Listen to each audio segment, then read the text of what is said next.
Hey guys, Prowl 1701 here, and today on It's Armageddon, we are looking at part 3 in our series of What If You Could Only Save 3 Stories from Each Doctor.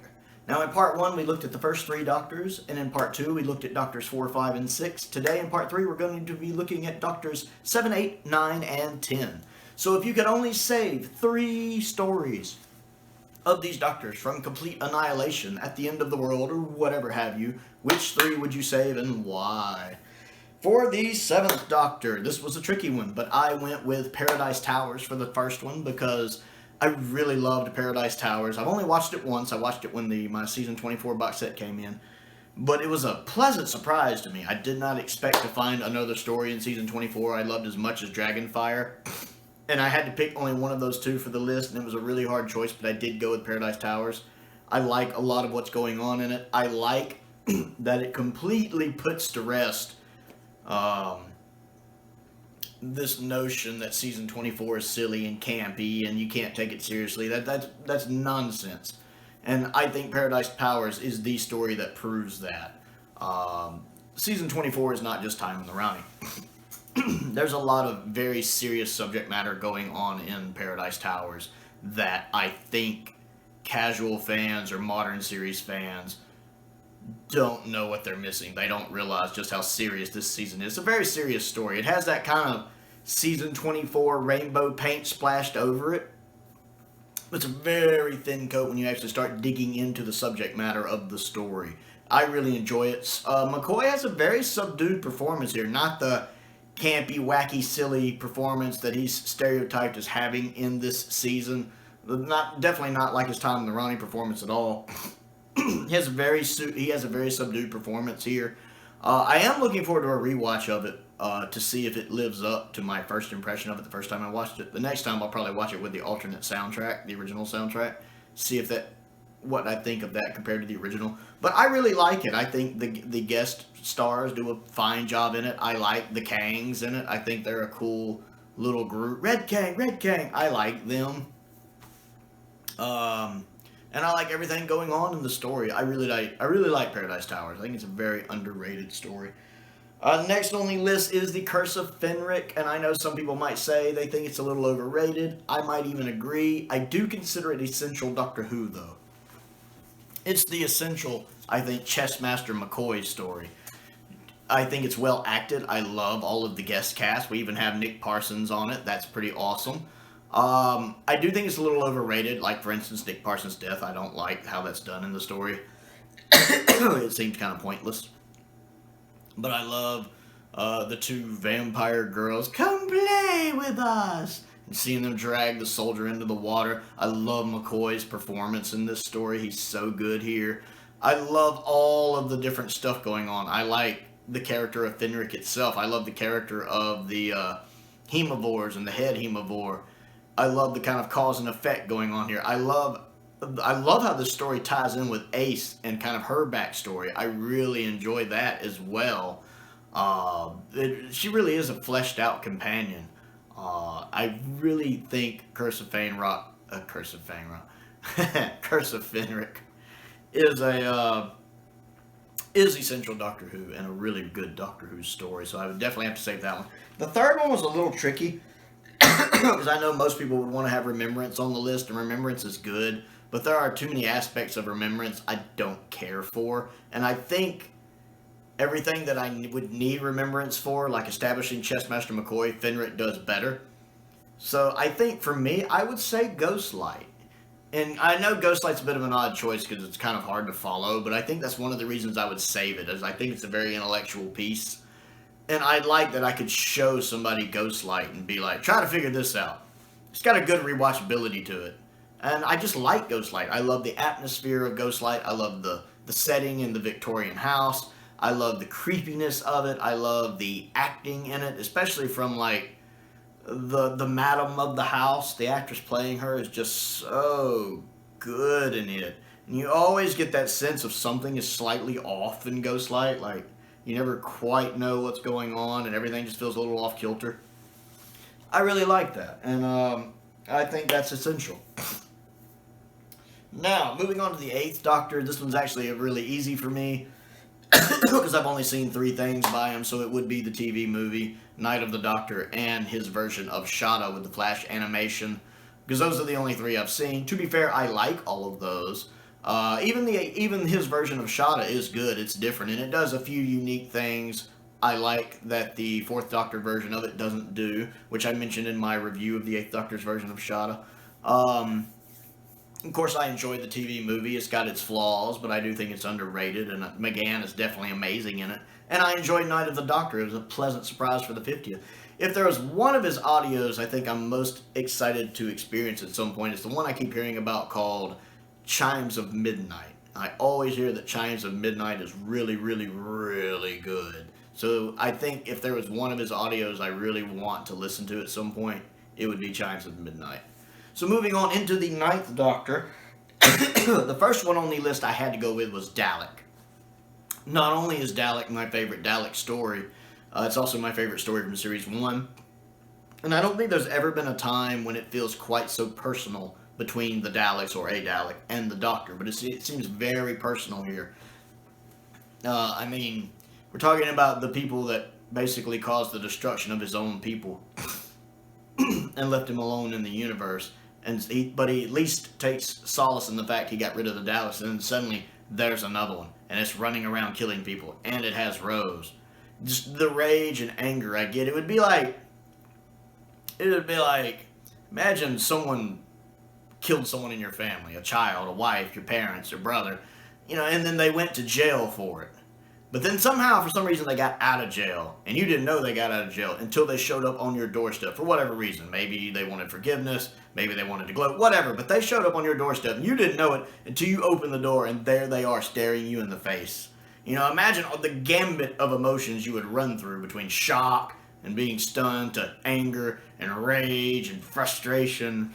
That's all of that is what the 9th Doctor is feeling in this story, and seeing him having to deal with that and go through all of these different stages of that. And but it really is neat seeing Eccleston run through all of these different stages of emotions. Eccleston plays all that really well. And I like the fact the story remembers that the Dalek is a genius. A lot of stories, I think, forget that the Daleks are supposed to be as smart as they are. But they are. They're geniuses. They were created to be geniuses. And this one showcases very well that the Daleks are intelligent. And I like the fact that it shows just how deadly one Dalek can be. That it does a good job when you see this Dalek just tearing through this security force all throughout the story. Especially right when it gets out and it's just waxing them everywhere. And then when it takes them all out with the sprinkler system later, again showing that intelligence, just a couple shots, it waxes all of them. It's interesting to see just how close the Dalek and the Doctor can mirror each other here as the Doctor gets angrier and angrier with it. Like when he tells it, why don't you just die? And the Dalek's like, you would make a good Dalek. Especially I think for those of us who were classic Who fans, because at the time, a lot of other fans, they weren't really familiar with the Daleks, they just started watching the show. But for us, that was a bold statement. I really enjoy all of the performances in this. I like the guest actors. I like the guy playing Van Staten in it is really good. I think Billy Piper is great in it. I like the ending with the Dalek destroying itself because it didn't like what it was becoming. That's very fitting for a Dalek, like Eccleston says. Isn't that a good thing? Not for a Dalek. That's very fitting. It's just a really good story. It's a Dalek story that I don't think it's ever been surpassed. It's just such a good Dalek story. Next on the list is Rose. I like Rose. There's a lot that was riding on the shoulders of this story because it had to introduce Doctor Who to a whole new generation.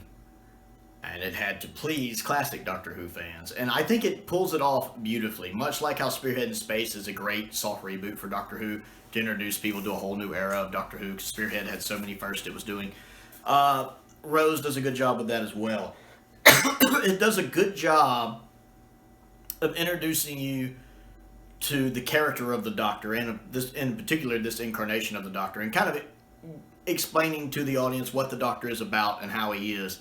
It also does a good job of establishing the Doctor companion dynamic here. That's done really well, and it does a good job of introducing you to the concepts of the show and some of the kind of in-universe laws and rules of the show. And plus, it's just a good adventure. It has its silly moments with the Mickey and the garbage can thing, and the garbage can burping, which doesn't make sense. But it does a good job of establishing some of the lore, even if it is vague, like when Rose meets the guy who runs the website and they talk a little bit about the Doctor.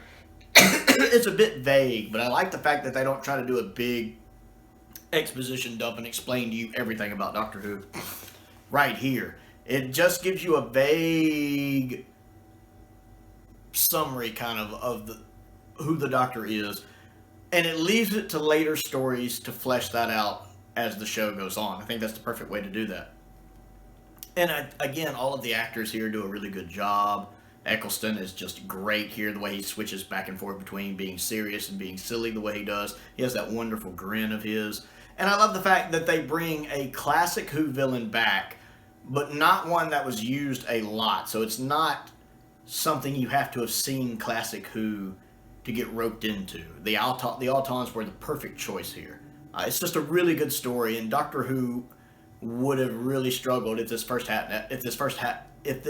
episode hadn't been as good as it is.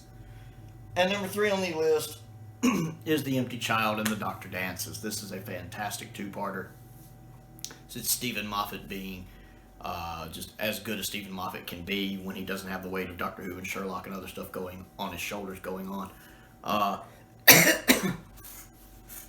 And it takes I like when Doctor Who takes something normal and makes it scary, in this case a child, and makes them utterly terrifying.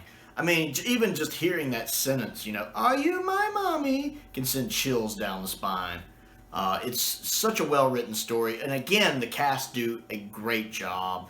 Eccleston and Billie Piper are great. I love John Barrowman as Captain Jack. I think Captain Jack is such a neat character, one of the best characters to come out of modern Who.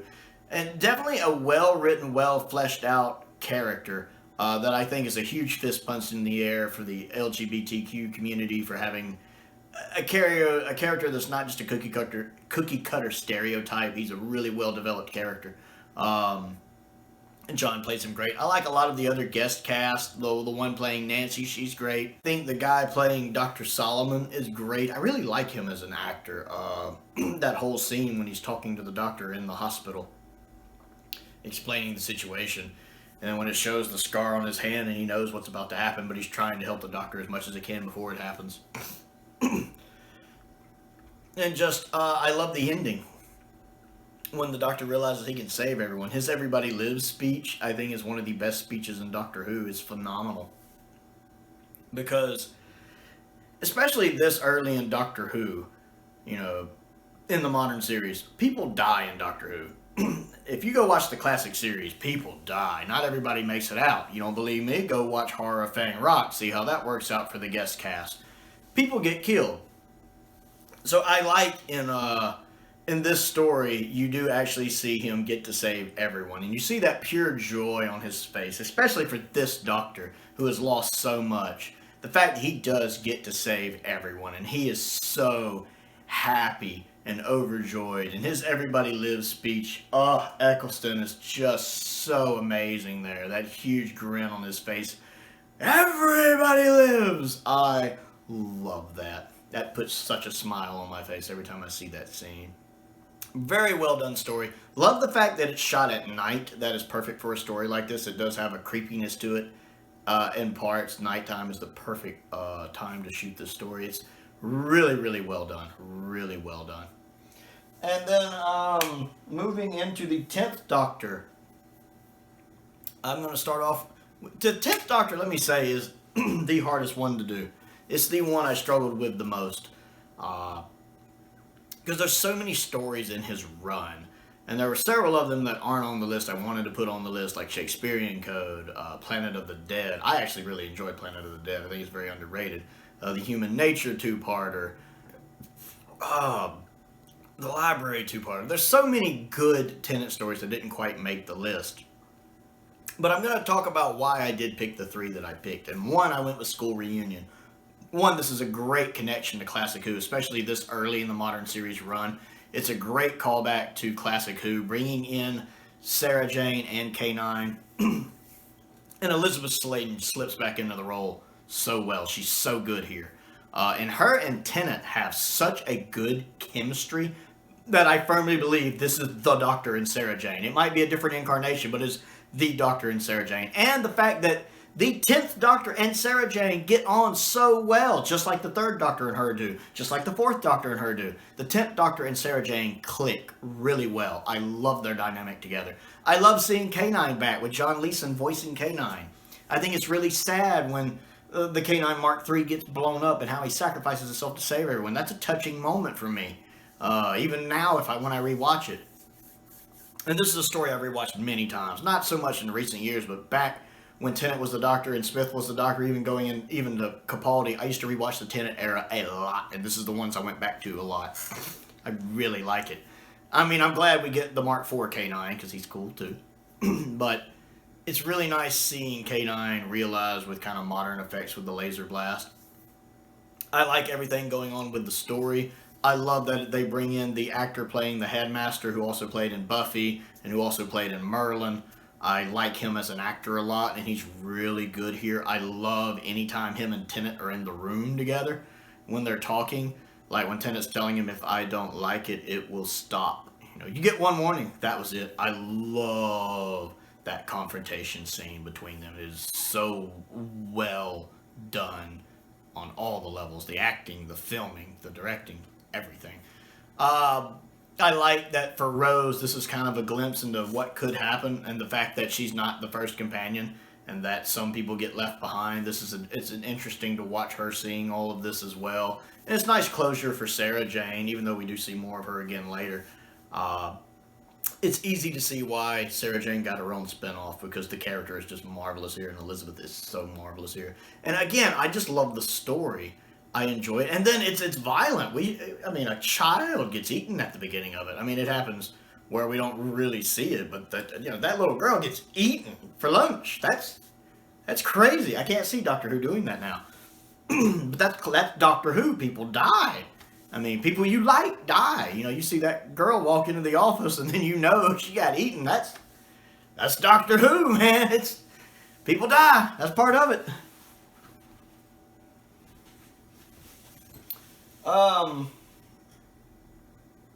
Next on the list, controversial and perhaps in the circumstances, is Blink. I like Blink. I know a lot of people don't consider it a typical Doctor Who episode. I don't know if Doctor Who has a typical Doctor Who episode.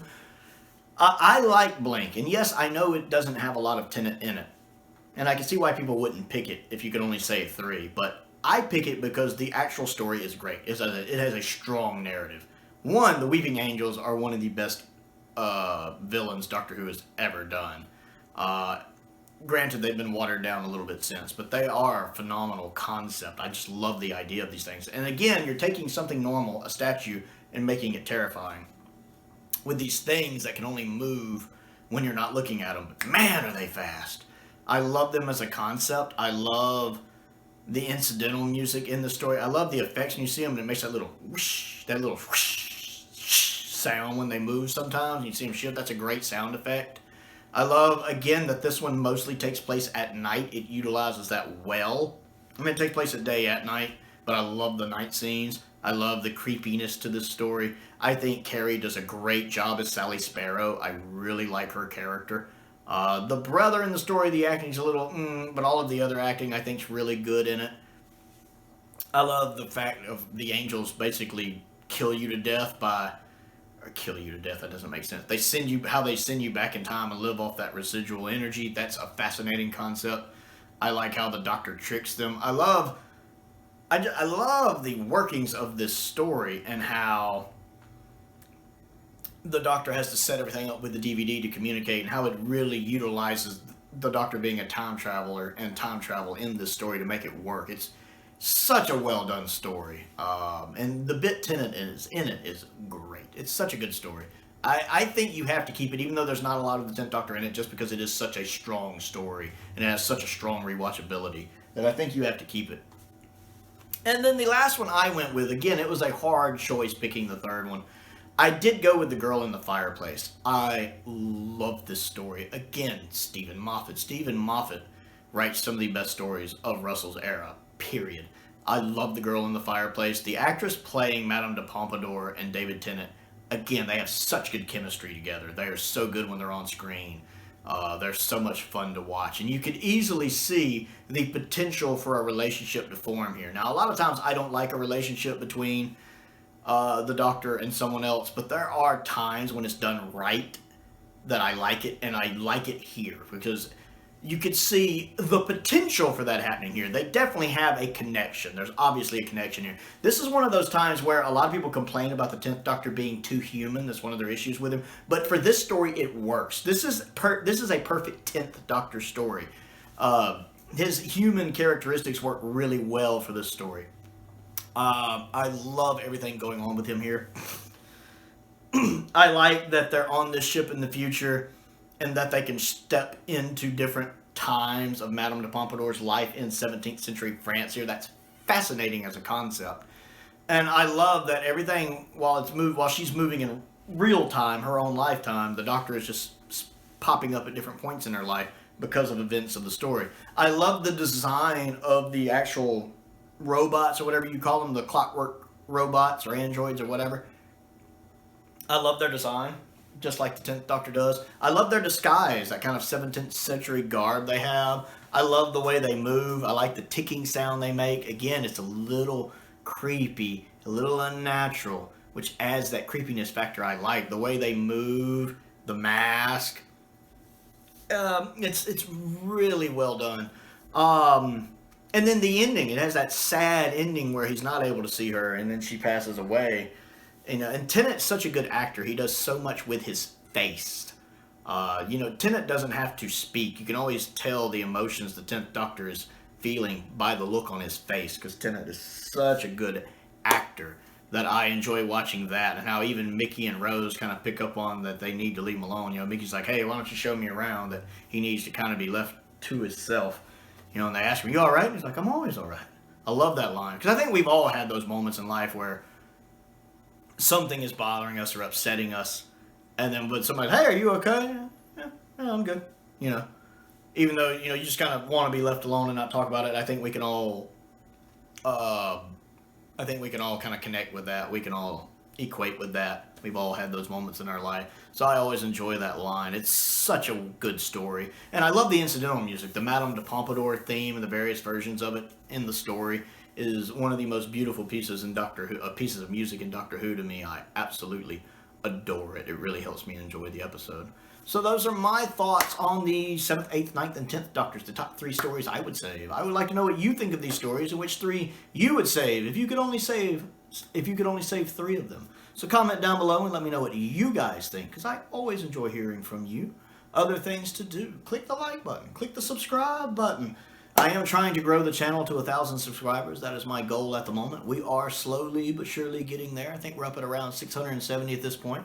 It's always a joy watching the channel grow. It always puts a smile on my face when I see a new subscriber join. I also have a Patreon. If you like what I do and would like to contribute to what I do, there is a link to my Patreon down in the description below. Several different tiers to choose from. My entry-level tier is only $2 a month.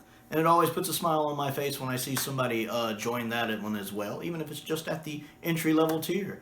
Anyone who joins at any tier level gets a free video request if there's anything you'd like me to talk about.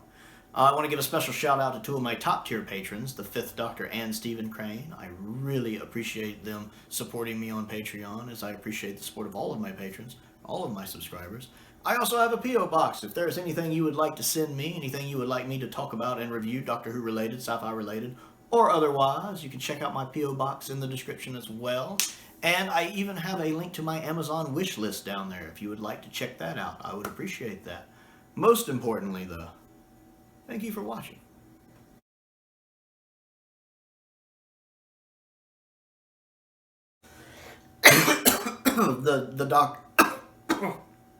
the doctor